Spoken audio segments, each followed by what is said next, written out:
In this video lecture, we talk directly to Hume's skepticism about the senses and reason.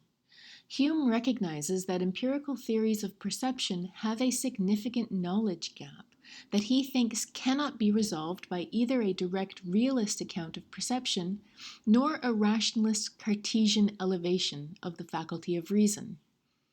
Hume instead argues that philosophers must simply accept the limits of sensation and reason to tell us whether our perceptual experiences of the world match the world as it genuinely is in itself.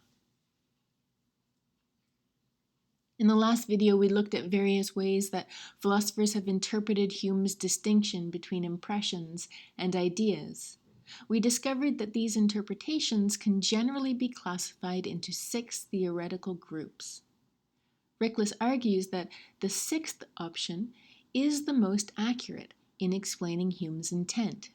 That view sees impressions as a first-order mental operation and ideas as a second-order mental operation, meaning that impressions are a pre-reflective initial direct engagement with the world, while ideas result from reflection upon those impressions.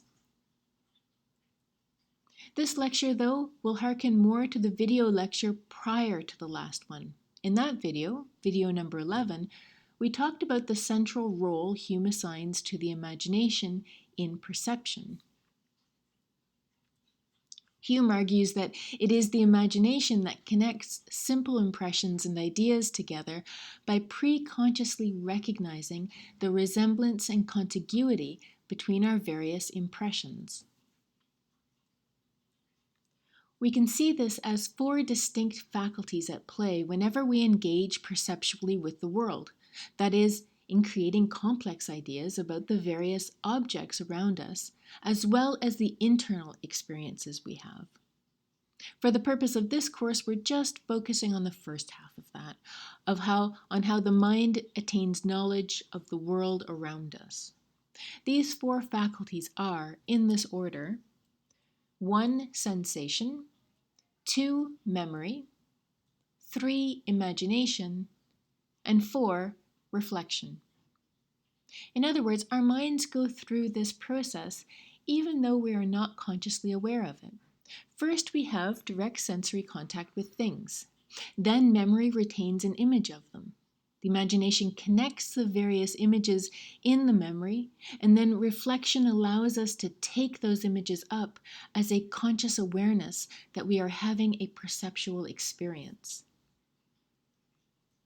As we noted last time, the memory retains impressions in the mind in the order and position that they were experienced in.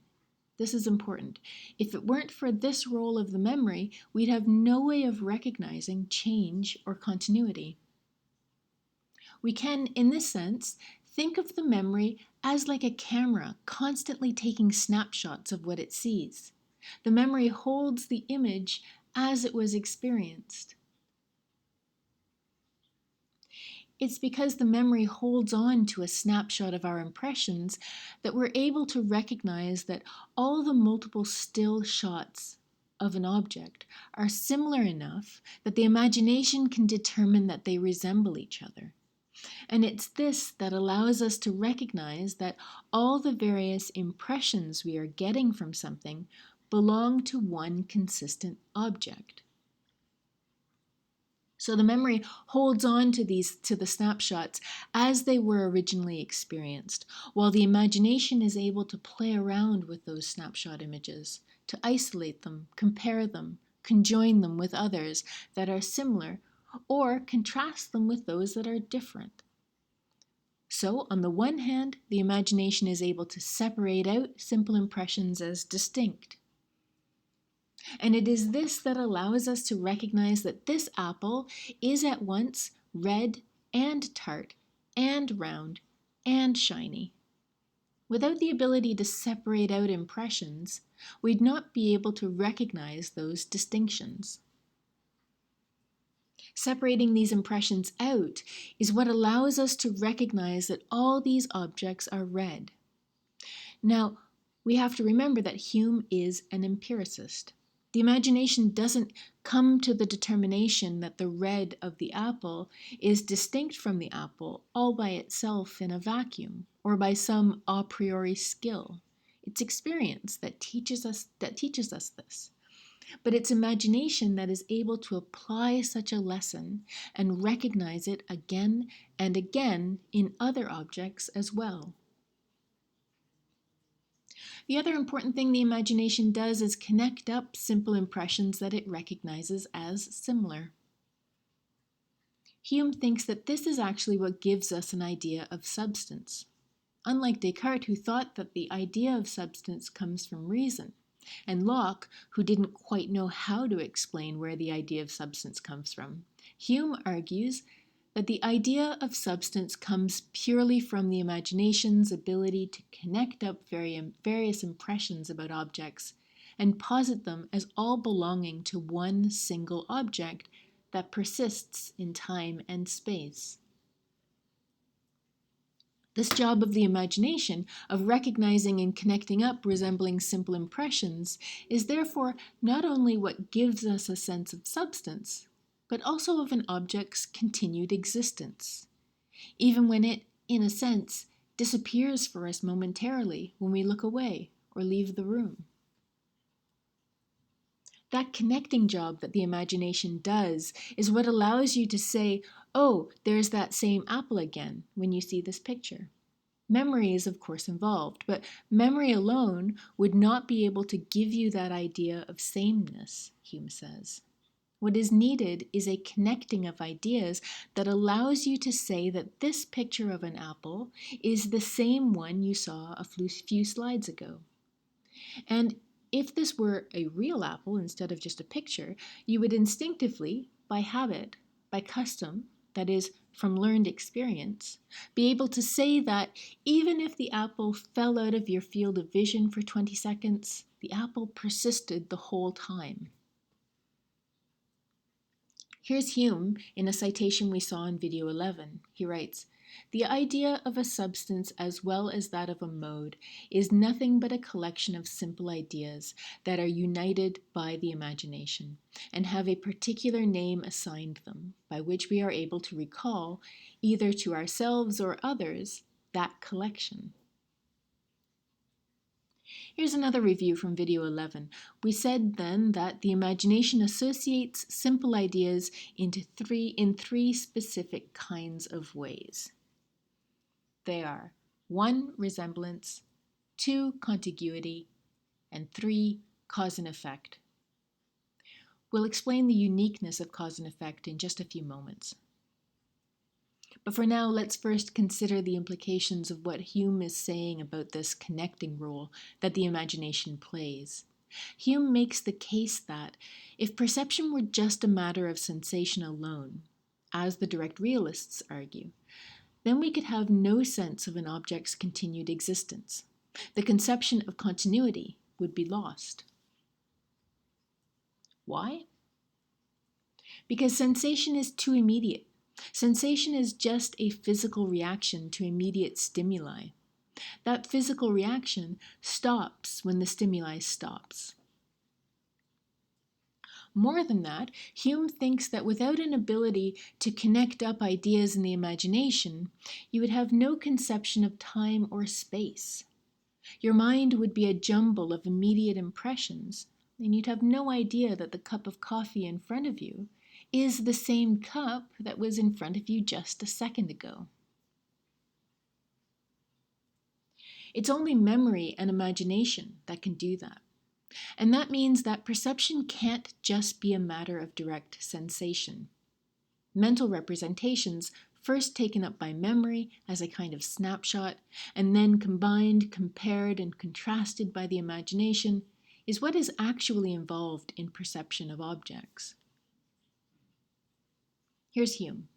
To begin with the senses, 'tis evident these faculties are incapable of giving rise to the notion of the continued existence of their objects, after they no longer appear to the senses.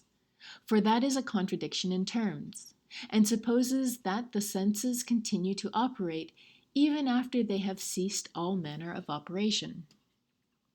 These faculties, therefore, if they have any influence in the present case, must produce the opinion of a distinct, not of a continued existence, and in order to that, must present their impressions either as images and representations or as these very distinct and external existences. So Hume would agree with Descartes that we do not recognize the continuity of the candle from solid to melted by sensation. But as we'll see in a moment, he disagrees that it is reason that gives us this information. For Hume, it is the imagination that is responsible for our awareness of the wax as a single substance that persists despite its radical changes. Section 4 of the first part of the treatise is where Hume explains his skepticism of the senses. He also keeps up his attack on reason in that section. As we'll see, Hume is equally skeptical about sensation and reason. That is the focus of most of the rest of this lecture. Key to that skepticism comes from the consequences of what Hume sees as the validity of representationalism. That is, that perception involves having the mind directly engage with ideas or mental representations of objects, rather than directly engaging with the objects of sensation themselves. Hume notes that this has to be the case because there's an important difference between the object and the perception of the object. This is a distinction that he says that the vulgar miss when they think that the mind is directly engaging with the objects themselves, though through some kind of direct sensory contact. Hume argues that there are, in a sense, in fact, two things at play whenever we perceptually engage with the world. There is, 1, the external thing itself, and 2, the internal mental image. Hume's skepticism stems directly from the bind that this double existence entails. On the one hand, Hume thinks that this is the correct philosophical way to understand the objects of perception, because the alternative, the view the vulgar subscribe to, that thinks that there's only one object, is philosophically incoherent. Representationalism, the view that the mind engages directly with mental representations of objects, rather than the objects themselves, is thus the philosophically correct position. On the other hand, Hume recognizes that there is a real problem in this double existence idea that leaves us with a serious epistemological gap, meaning a gap in our knowledge that Hume thinks is logically impossible to reconcile. We'll get to that.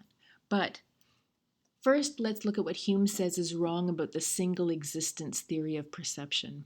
This is the direct realist view that says that we do not engage with mental representations, but with objects themselves via sensation. That proposal suggests that our senses are all that is needed for us to know about the world.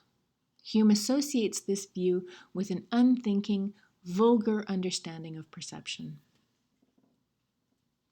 What makes this an unthinking position? There are several, one of which we've already seen, which is that immediate sensation disappears as soon as the stimuli is gone, and Hume argues that if that was how we gained knowledge of the world, we wouldn't really have knowledge at all. We would just have a whole bunch of sensory stimuli. But there's another reason, even more preliminary than that.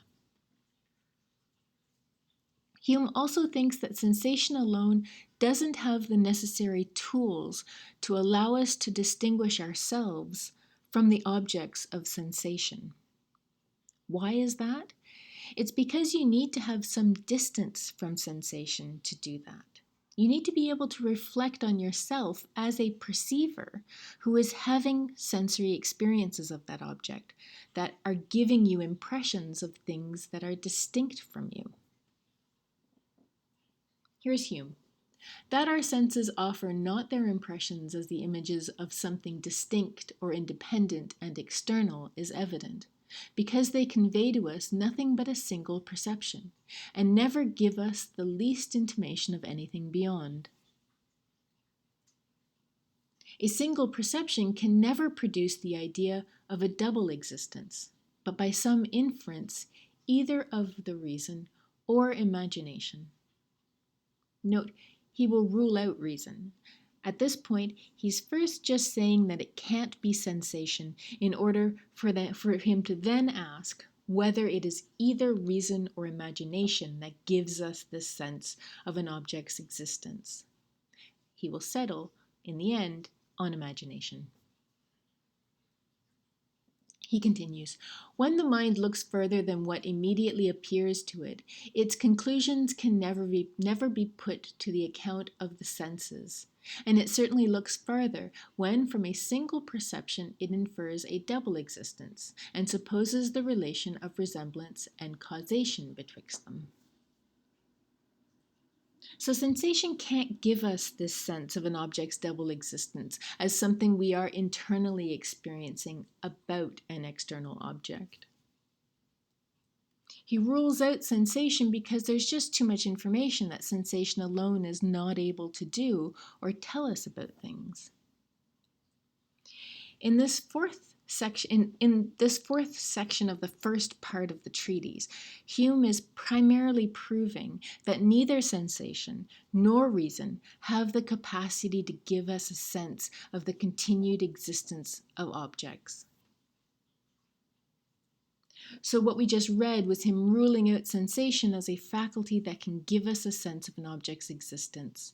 The bigger job for him is to prove that it isn't reason either, nor some kind of combination of sensation and reason. But to make clear why both sensation and reason have a joint limitation in giving us our ideas of the continued existence of objects, we need to step back a little bit to look at Hume's explanation of the problem of causation. Perhaps you've had some experience already to Hume's arguments about causation. The explanation for that problem, I find, makes more sense in the treatise than it does in the inquiry. It also makes more sense when framed in the context of Hume's point about the imagination. We said in video 11 that Hume sees the imagination as associating ideas in three specific ways. 1, resemblance, 2, contiguity, and 3, cause and effect. We left cause and effect last time because I said it was too big, but now is our chance to talk about it.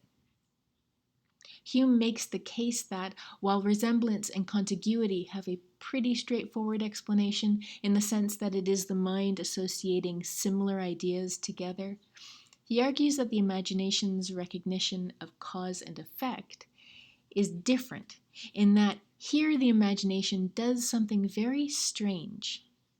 Instead of just associating ideas, as it does with resemblance and contiguity, with causality, the imagination adds something that it, in a sense, isn't actually entitled to. In identifying causation, the imagination adds the idea of necessity. Why is this an issue? It's because, properly speaking, necessity is not something we can experience. When we believe that it is necessarily the case that every effect must have a cause, we are positing something that we have absolutely no way of experiencing. What we are doing is extrapolating. We're jumping from the particular to the universal, which, in a sense, we aren't entitled to do. Here's Hume citing Berkeley for pointing this out.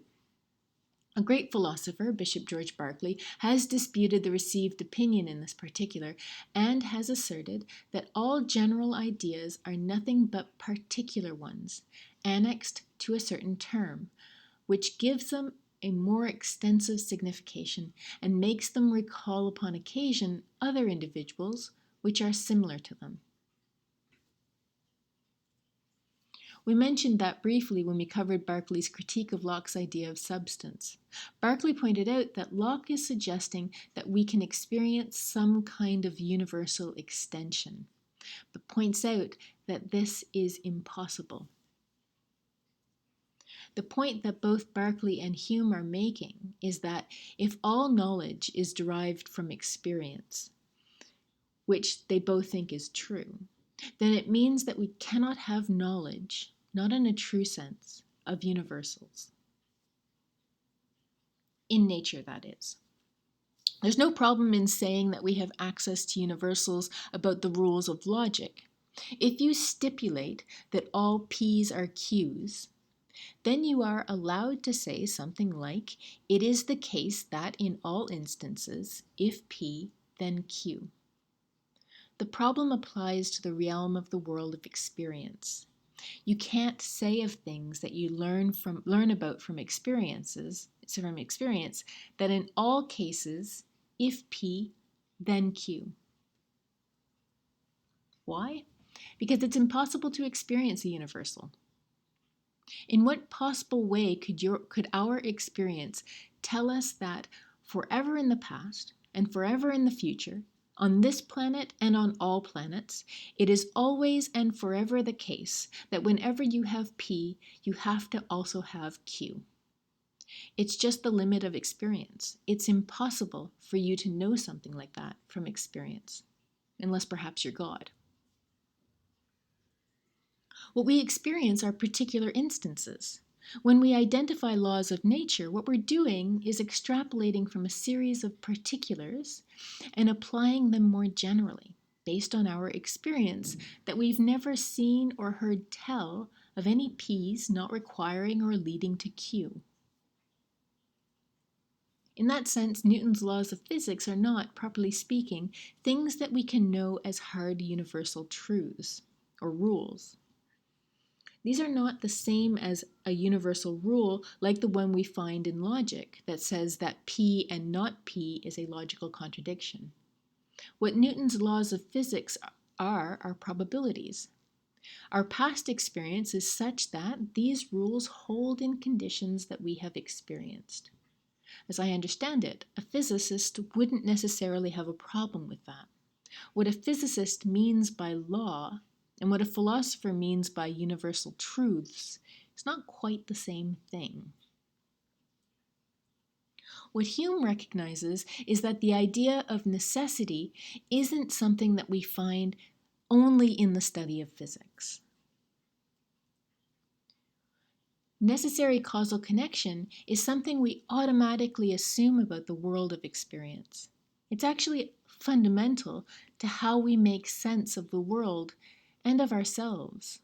The way we make sense of what the bowling pins are doing in this image is by connecting their behavior to some cause. The bowling ball is what explains why they fell down in the way that they did. However, Hume claims that this conception of necessary connection is false. False in the sense that it isn't something that we actually have access to, not in sensation and not in reason either. The experience of a necessary connection between the action of the bowling ball and the reaction of the pins is something expected by the imagination, based on experience. The conception of causality is actually a result of our imagination's work in connecting up a succession of impressions temporally. Why isn't our experience of causality based on sensation or reason? Because our conception of causation is entirely based on necessary connections. But necessary connection is a universal claim. What you mean when you say that two things are necessarily connected, things like it is necessary that for every action there is a necessary and opposite reaction, is that this is something that applies in all cases universally. But as we just said, you can't know that kind of thing from experience. But here's the weird thing, Hume thinks. Causation is one of the three main ways that the imagination connects up ideas. It's part of the fundamental job of the imagination to connect up ideas according to cause and effect. But in doing that, the imagination makes this peculiar inductive move. It posits necessity. It's the imagination that, in a sense, dreams up this proposal that it has to be the case that the pins will necessarily respond in a predictable way to the bowling ball, even though what it is really doing is just associating ideas based on past experience. So this is why Hume argues that the notion of causation is, oddly, both A, critical to our understanding of the world, and B, falsely posited by the imagination as fact. This means that there is an extrapolation at the heart of our experience of the world. Our mind unconsciously, at the involuntary imagination level, makes an inductive move from the particular to the universal. Why does it do that? Hume thinks it's just part of our psychology, part of the way our minds work to allow us to make sense of sensory data. We assume, by custom or habit, that what we've consistently seen occur in the past will continue to occur in the future. If we think it is reason giving us this knowledge, we're wrong. Reason isn't responsible, past experience is. It's the imagination, not reason, because reason doesn't actually have a logical right to the induction. You're not deducing from evidence that every action must have an equal and opposite reaction. You are inducting based on a probability, saying that it's always happened in the past, and so it will probably keep happening in the future. But that's not reason. That's an educated guess. Here's Hume explaining this. To begin with, the first question concerning the necessity of a cause. 'Tis a general maxim in philosophy that whatever begins to exist must have a cause of existence. This is commonly taken for granted in all reasonings, without any proof given or demanded. 'Tis supposed to be founded on intuition, and to be one of those maxims which, though they may be denied with the lips, 'tis impossible for men in their hearts really to doubt of. But if we examine this maxim by the idea of knowledge above explained, we shall discover in it no mark of any such intuitive certainty, but on the contrary shall find that 'tis of a nature quite foreign to that species of conviction. So we think it is a matter of reason that allows us to know that for every action there is an equal and opposite reaction. But Hume says it is not reason at all. It's memory and imagination that is responsible. Causality is not known truly as a universal law, but as a probability based on past experience. Here's Hume again. All our arguments concerning causes and effects consist both of an impression of the memory and senses, and of the idea of that existence which produces the object of the impression, or is produced by it. As to those impressions which arise from the senses, their ultimate cause is, in my opinion, perfectly inexplicable by human reason, and 'twill always be impossible to decide with certainty whether they arise immediately from the object, or are produced by the creative power of the mind, or are derived from the author of our being. And so, just as with the candle example, it's not reason that allows us to deduce that the solid and melted candle are the same, and that they have certain kinds of properties like extension and persistence in time and space. It's imagination with the help of memory. The exact same thing happens when we think about necessary causal connections, except that there is this weird thing that our imaginations do when connecting ideas like this.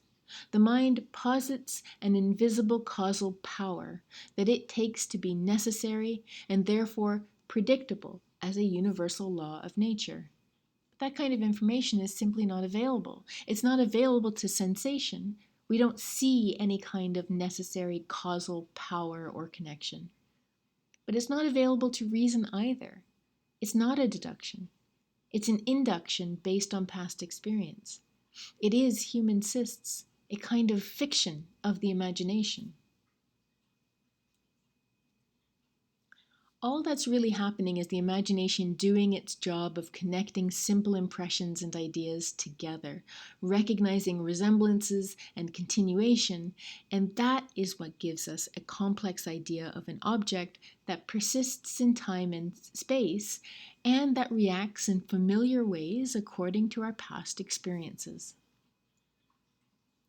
Plus, on top of connecting up ideas, the imagination adds this thing, this necessary connection and causal power that it actually has no experience of at all. Here's a way that helps make this point more intuitive and perhaps easier to buy into. Observe this cue ball hitting the black 8 ball, which responds in a predictable way. What do you see?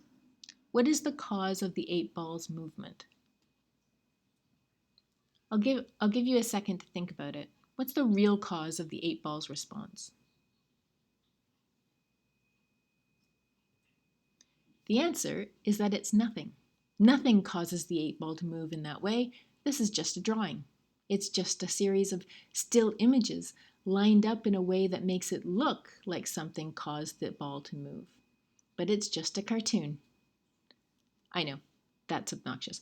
Last year when I did this, half the class rolled their eyes, but I do have a point.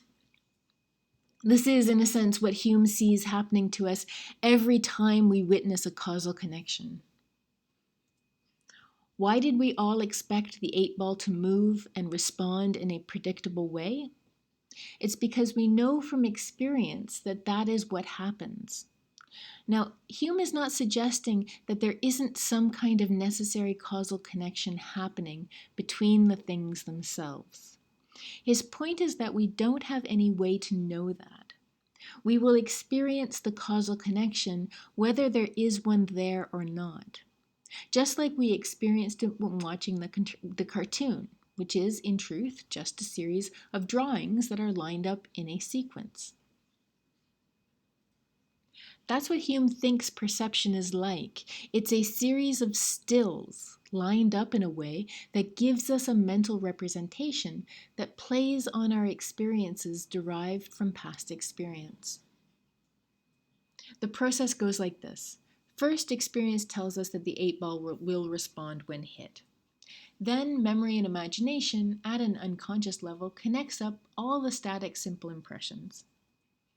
And that gives us a complex idea of continuity in space and time, of movement, and of a causal power that is responsible for the 8 ball's response. Hume's point is that that experience of causation could very well be just fictions dreamed up by the imagination, and we would have no idea that that is the case. Now, there is the question of where the imagination gets this idea of necessary connection if we can have no possible experience of it. After all, Hume has already told us that all simple ideas must come from some simple impression. Wouldn't the idea of necessity or causal power be a simple idea? No, says Hume. He writes, what is our idea of necessity when we say that two objects are necessarily connected together? Upon this head, I repeat what I have often had occasion to observe, that as we have no idea that is not derived from an impression, we must find some impression that gives rise to this idea of necessity if we assert we really have such an idea. I turn my eye to two objects supposed to be placed in that relation of causality, and examine them in the situations of which they are susceptible. I immediately perceive that they are contiguous in time and place, and that the object we call cause precedes the other we call effect.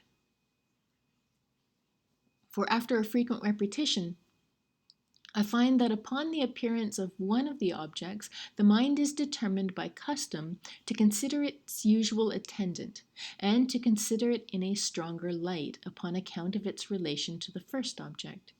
'Tis this impression, then, or determination, which affords me the idea of necessity. In other words, the idea of causation just comes from the idea of succession. One thing follows another.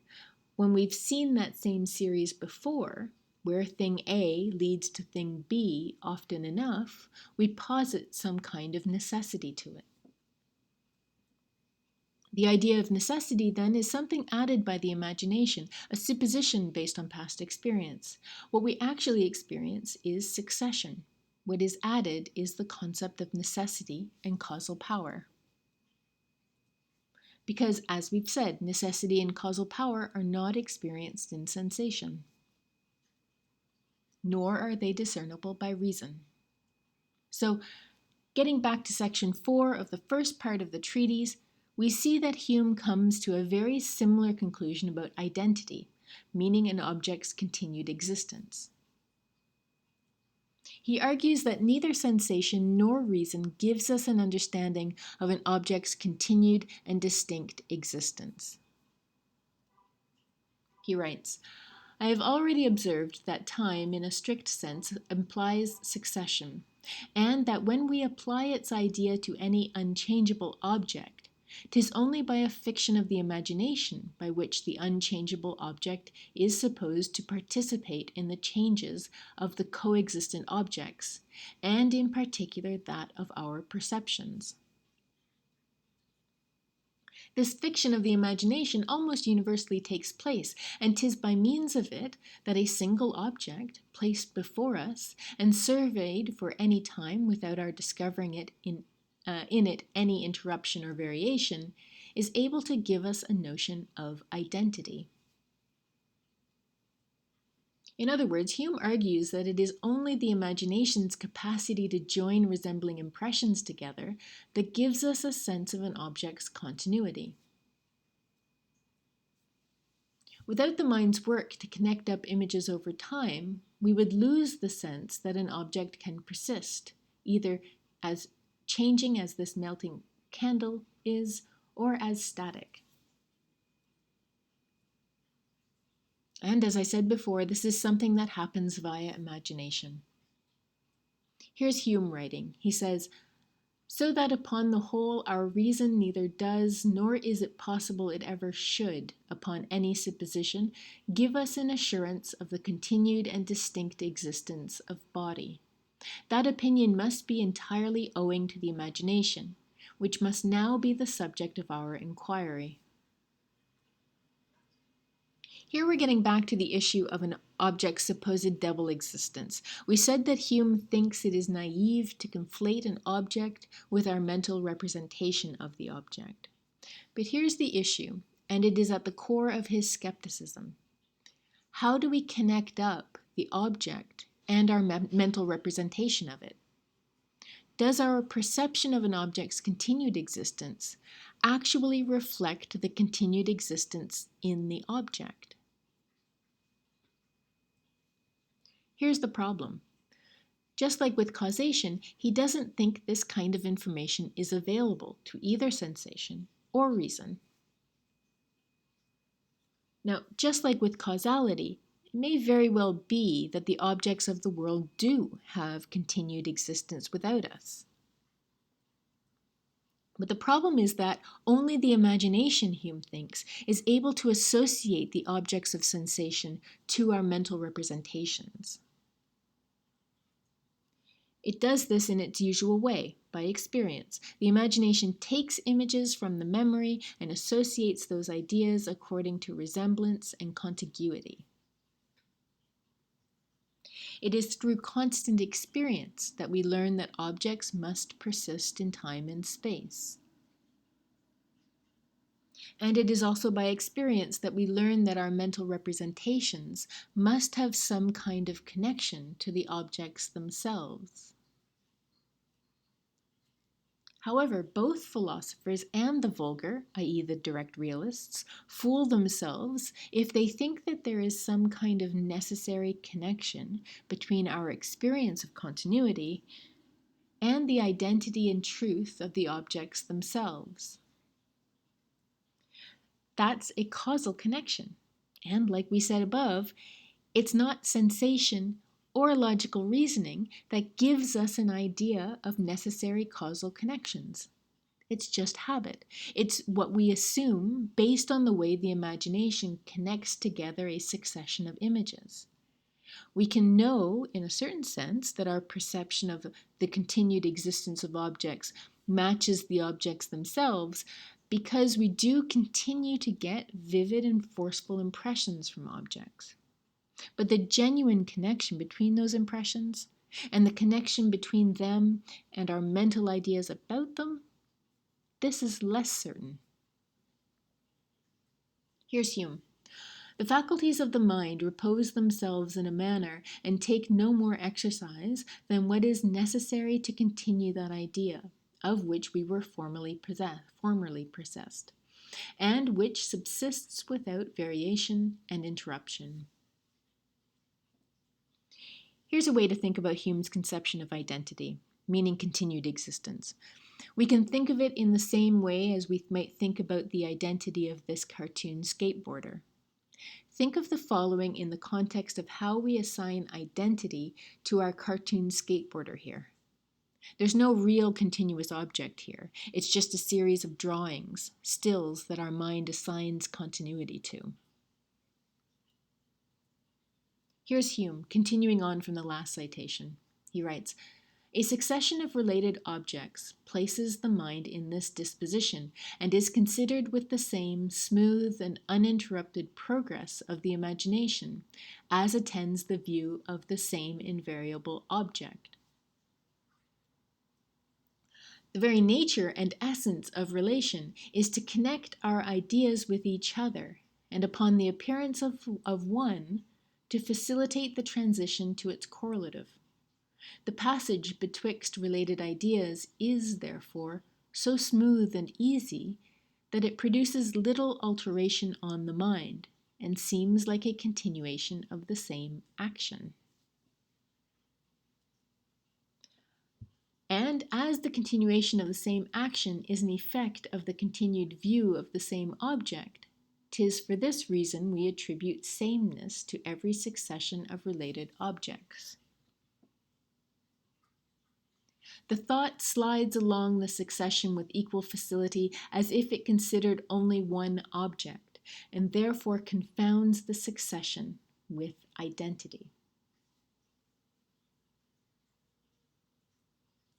What we can know is that we are always receiving fresh, vivid, and forceful simple impressions and simple ideas. And we can live our lives very well by taking our perceptions of the world as true. What Hume is advocating is humility. Hume's point is that our minds are giving us a certain picture of the world that neither sensation nor reason can tell us whether it matches the world as it really is or not. And so a philosopher like Descartes, who thinks that reason can give us a clear and distinct perception of what is true of objects, is simply placing too much stock in reason. Hume insists it's not reason that is responsible for our knowledge of the world, but imagination. And that's okay, but in that lies always the possibility of fantasy, of a disconnect between our minds and the world. What we can rely on is past experience and the fact that our minds do a good job at letting us live our lives in this world. Hume wants to say that it's quite okay for it to be this way. His target is the philosophers like Descartes and others of his day who thought that we can have certainty or that our logic and reason are magically able to tell us universal truths about the world. They can't. Here's Hume. The only existences of which we are certain are perceptions, which, being immediately present to us by consciousness, command our strongest assent, and are the first foundation of all our conclusions. The only conclusion we can draw from the existence of one thing to that of another is by means of the relation of cause and effect, which shows that there is a connection betwixt them, and that the existence of one is dependent on that of the other. The idea of this relation is derived from past experience, by which we find that two beings are constantly conjoined together, and are always present at once to the mind. But as no beings are ever present to the mind but perceptions, it follows that we may observe a conjunction or relation of cause and effect betwixt different perceptions, but can never observe it betwixt perceptions and objects. In other words, we can posit connections between our various ideas, perceptions, but it's impossible to find a necessary connection between our perceptions and the objects themselves. So he concludes, "'Tis impossible, therefore, that from the existence or any of the qualities of the former, we can ever form any conclusion concerning the existence of the latter, or ever satisfy our reason in this particular." As I noted above, the real target of all this is the philosophers who arrogantly think that reason can solve everything. His critique is of the philosophers who, not so much like Descartes, but more like those who tried to resolve Descartes' skepticism, who on the one hand say that objects have a double existence, and also that we can know both sides of that existence, meaning that we can find some kind of necessary causal connection between our mental representations and the objects themselves, are incorrect. On the other hand, Hume is also directing his attack against the direct realists who want to deny that there is any kind of double existence at all. He is pointing out that, upon deep inspection and analysis, the only thing that accounts for our knowledge is our constant experience that comes from the association of impressions to ideas. And so, just to sum up and to re-emphasize Hume's rejection of direct realism, he argues that if the direct realists were right, that all our knowledge comes from direct sensation, then we'd have no awareness of continuity at all. Because sensation is immediate, it means that it disappears as soon as the direct sensory stimuli is gone. Without reflection, meaning without a layer of perception that involves conscious awareness of our ideas about objects, we'd not be able to separate ourselves out from our sensory experiences. Without mental representations that connect up ideas, the world would then just be a jumble of incomprehensible sense data.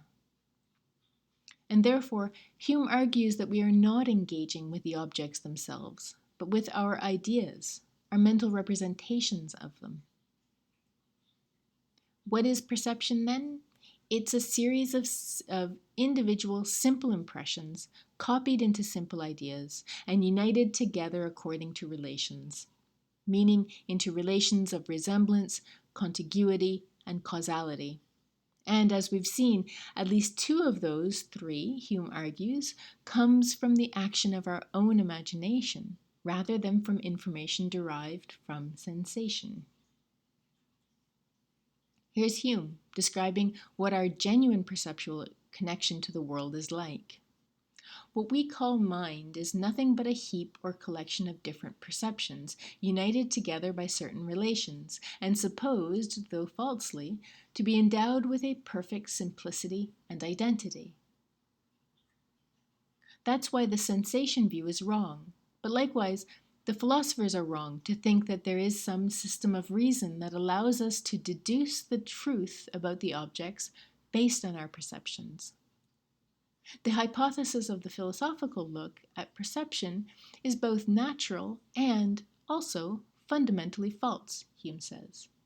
It's a weird kind of compromise the mind makes about objects of perception that, upon analysis, cannot really be justified. He writes, "This hypothesis is the philosophical one of the double existence of perceptions and objects, which pleases our reason in allowing that our dependent perceptions are interrupted and different, and at the same time is agreeable to the imagination in attributing continued existence to something else, which we call objects. This philosophical system, therefore, is the monstrous offspring of two principles, which are contrary to each other, which are both at once embraced by the mind, and which are unable mutually to destroy each other. The imagination tells us that our resembling perceptions have a continued and uninterrupted existence, and are not annihilated by their absence. Reflection tells us that even our resembling perceptions are interrupted in their existence, and different from each other. The contradiction betwixt these opinions we elude by a new fiction, which is conformable to the hypothesis of both of reflection and fancy, by ascribing these contrary qualities to different existences, the interruption to perceptions, and the continuance to objects. In other words, philosophers recognize that our experience comes down to our perceptions. But our perceptions are fallible. They are interrupted, distracted, and they fill in gaps. Now, though Hume accepts a kind of double existence of objects, what he rejects is the idea that we can know about both sides of that existence. Philosophers posit that, on the one hand, there are the real objects that are supposed to persist whether we look at them or not. And at the same time, there are our perceptions of those objects that experience them in interrupted ways. We see them when our eyes are open and don't when they are closed. The object is there when we are paying attention, and it disappears when we stop paying attention, or look away, or walk out of the room. His point is that there is no logical reason to attach these two existences together. We do it by habit, by custom. Logically, we can only attribute to objects the existence we know of them by experience, meaning our perceptions. There's no logical, i.e., reason-based reason, to connect our perceptions to those objects. Why? Because that implies a necessary causal connection between our perceptions and objects. And we know that this is not something that we can experience via sensation, nor can we deduce it by logic. So here's Hume, ending the section on a particularly skeptical note. He writes, "But to be ingenious, I feel myself at present of a quite contrary sentiment, and am more inclined to repose no faith at all in my senses, or rather imagination, than to place it in such an implicit confidence. I cannot conceive how such trivial qualities of the fancy, conducted by such false suppositions, can ever lead to any solid and rational system. They are the coherence and constancy of our perceptions, which produce the opinion of their continued existence, though these qualities of perceptions have no perceivable connection with such an existence." So the foundation of knowledge, then, is taking a pretty big hit through Hume's analysis. Remember when Thomas Reid said this about Hume? "But alas, Hume's treatise of human nature recklessly undermined the foundation of this wall and drowned everything in one universal flood of skepticism." Hume doesn't hide from this skepticism. He accepts it as both a malady and a fact of life. The logical conclusion from everything that he has argued must be the case about perception. He writes, "This skeptical doubt, both with respect to reason and the senses, is a malady which can never be radically cured, but must return upon us every moment, however we may chance it away, and sometimes may seem entirely free from it. 'Tis impossible upon any system to defend either our understanding or senses, and we but expose them further when we endeavor to justify them in that manner. As the skeptical doubt arises naturally from a profound and intense reflection on those subjects, it always increases the farther we carry our reflections, whether in opposition or conformity to it. In other words, Hume thinks that this skepticism is the natural result of studying our own sources of knowledge in depth. His point is, as I said earlier, simply that we need to be humble. Our knowledge is not as solid as we like to think it is. Basically, he's saying, get over it.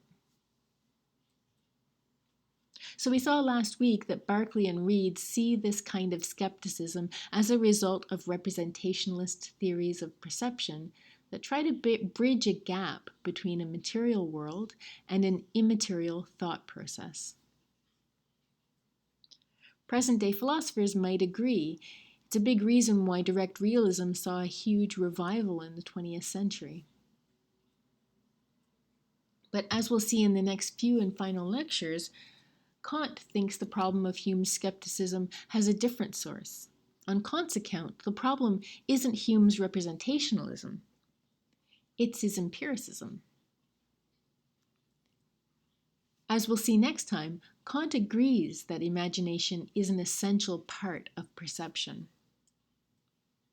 But he argues that we can rationally connect our mental representations to objects. And we do it via the imagination. But here is Kant's twist, which I'll talk about in depth next time. Kant makes the case that Hume's mistake was to understand the imagination as exclusively an a posteriori function of the mind. Kant argues that Hume's skepticism about both causality and the lack of connection between our perceptions and the objects can be rectified if we understand that the imagination has an equally important a priori role. Kant respects Hume's arguments, but he was troubled by the conclusion. We'll see that Kant's theory of the imagination allows him to, in a sense, fix the problem of perception that Hume rightly identifies in the treatise. But that is a topic to be explained next time. So that was the final lecture on Hume. It's meant as a bridge between Hume and Kant. The next video will be exclusively on Kant. Thank you everybody for listening. I'll talk to you next time.